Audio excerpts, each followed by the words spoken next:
దుఃఖ దినాలన్నీ కూడా సమాప్తం అవ్వాలనే నీకు పాఠాలు నేర్పుతున్నాడు. శ్రమలు ఏమి నేర్పుతాయి అంటే పాఠాలు నేర్పుతాయి.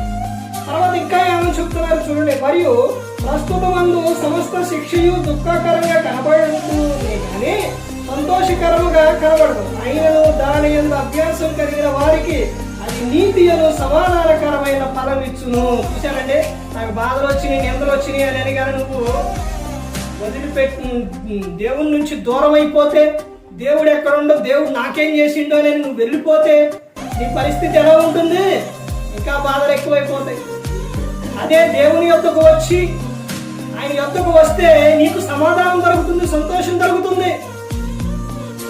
ఇద్దరు కుమారుడు, చిన్న కుమారుడు తన ఆస్తి అంతా తీసుకుని వ్యాపారం వారు చేసి తర్వాత తిరిగి తండ్రి యొద్దకు వచ్చిండు.